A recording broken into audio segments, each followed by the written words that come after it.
Dobro jutro, tukaj je Valentin, ura 15 do 8. Danes bom pa govoril o politični stranki Ubuntu in njihovim predlogom oziroma gibanjem, ki se imenuje kontribucionalizem.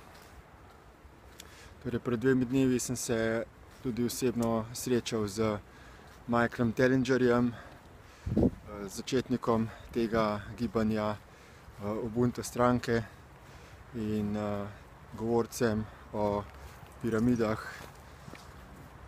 o afriških krogih, o skrivni zgodovini človeštva. Tudi on je odkril, da smo bili ljudje ustvarjeni z namenom biti sužnji za določena bitja, za pridobivanje zlata na tem svetu, da smo del genskega inženiringa. In Michael Tellinger je naredil odlično nalogo, da je vse skupaj povezal in po svojih zmožnostih naredil predlog rešitve, kako se osvoboditi iz denarnega in ekonomskega suženjstva. Zdaj bi pa glede tega še dodatne informacije dodal, dodatne poglede, ker Michael Tellinger še ni srečal Destiny gibanje in proučil naša dosedanja spoznanja in naše dosedanje prizadevanje na tem področju. Torej, gibanje Destiny je nastalo na osnovi prizadevanja Bernarda Pullmana, ki je tudi raziskoval, kako deluje ta svet, kaj je problematika tega sveta, in se je poglobil zelo natančno tudi v raziskovanje delovanja onostranstva, življenja po smrti in kako vplivajo določena ta duhovna bitja, duhovna hierarhija in tako naprej tudi na ta svet, oziroma kako so druga bitja, ki niso del naše trenutne fizične dimenzije, kako so soodgovorna za stanje na tem svetu.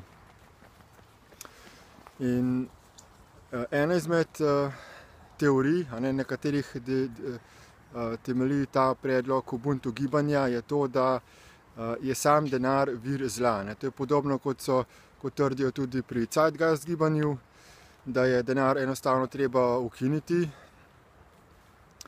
in da se je začelo suženjstvo takrat, ko je bilo na tem svetu vpeljano denar, in zaradi tega so se takrat potem začeli konflikti in neenakopravnost in podobno.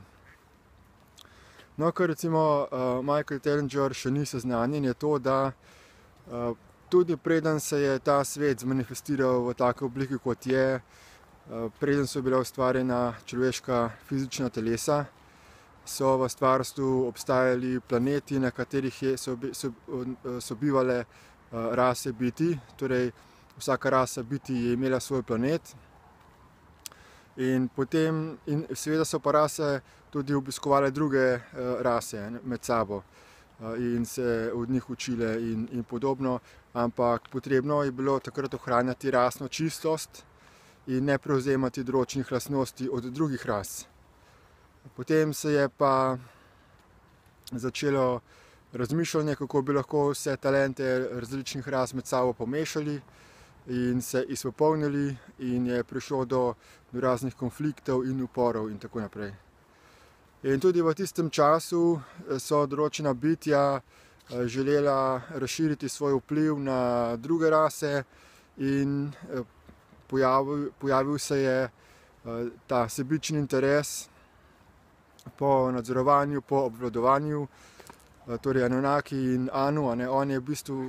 Anu je hotel obvladovati celotno stvarstvo. On je imel sposobnost, da v primerjavi z drugimi, da vidi, da zaznava vse, kar drugi zaznavajo, čutijo, in je nekako želel vse skupaj združiti, povezati, pač imel je dobre namene in s temi dobrimi nameni je ustvaril potem umsko-zavestni sistem in zasužnil vsa živa bitja, in rezultat so trenutne razmere na tem svetu.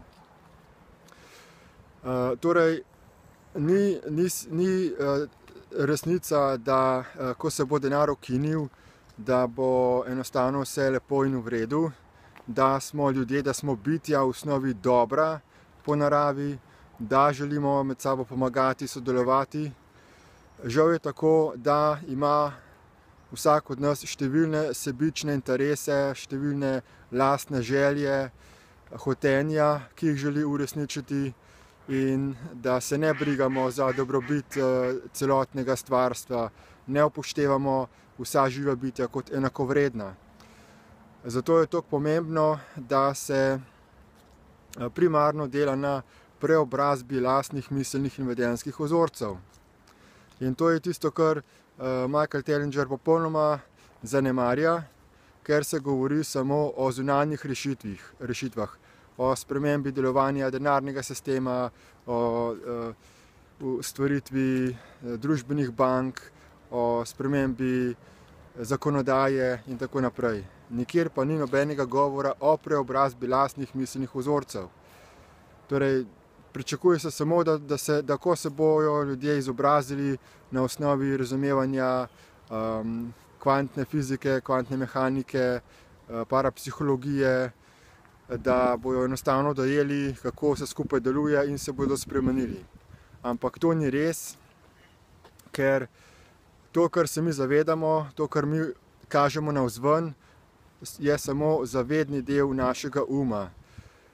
Mi v glavnem večino svojih miselnih vzorcev potiskamo v svojo podzavest, imamo misli v svoji glavi, ki jih ne zarekamo navzven, da drugi ne bi slišali, kaj dejansko mi smo, kakšne misli nas vodijo, in komuniciramo z drugimi samo tisto, kar mi želimo, da dobijo drugi določeno podobo o nas samih. Torej, mi pri gibanju Destiny pa počnemo ravno obratno.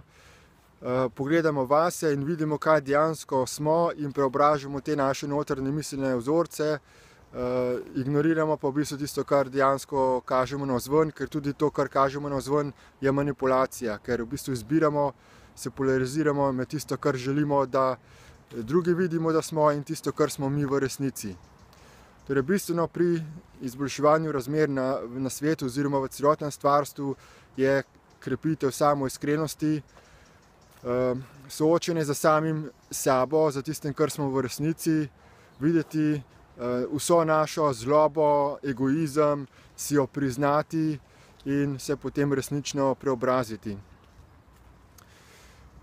In ta predlog, ki ga ima Ubuntu gibanje, ta pristop, smo že mi poskusili z predlogom enakovrednega denarnega sistema, torej da bi se stvari celovito spremenile, ampak smo videli, da ljudje preveč čustveno reagirajo, da imajo notranji odpor, da podzavestno na nezavedni ravni reagirajo z odporom. Zato smo sedaj ustvarili vmesni korak, politični predlog, ki se imenuje enakovredni denarni oziroma zagotovljeni življenjski dohodek, Living Income Guaranteed, ki je izboljšana varianta UTD-ja. Zakaj ta Living Income Guaranteed priporočamo?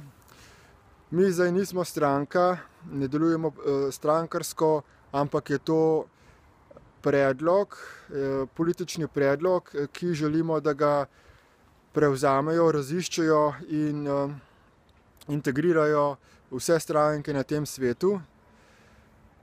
In vabim, da vsak razišče, zakaj je tako, kakšne raziskovanja in dojemanja in razumevanja so v ozadju tega političnega predloga.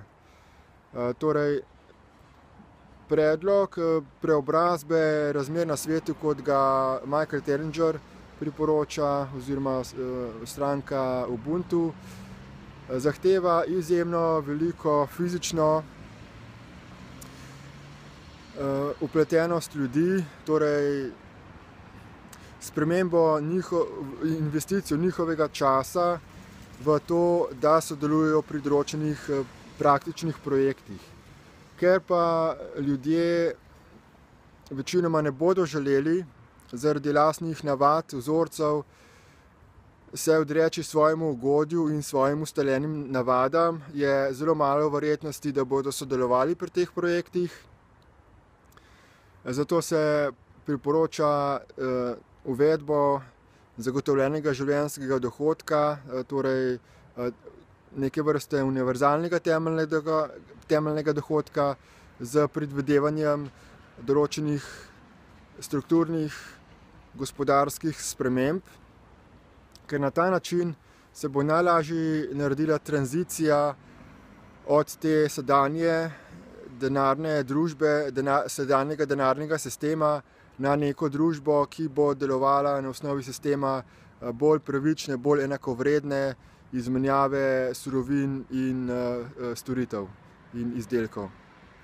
Zato vabim vse navdušence nad Ubuntu gibanjem in predlogom Michaela Tellingerja in njihovimi odkritji, da si tudi proučijo izsledke Destiny gibanja in zelo natančno razlago o delovanju človeškega uma, misli, podzavestnega, nezavednega uma, kako nas čustva, energije obvladujejo, zasnežujejo in da vsi pripadniki Ubuntu gibanja tudi izkoristijo brezplačni tečaj spletni Destiny iProcess, da bomo vsi začeli čim bolj intenzivno delati na notranji preobrazbi miselnih vzorcev.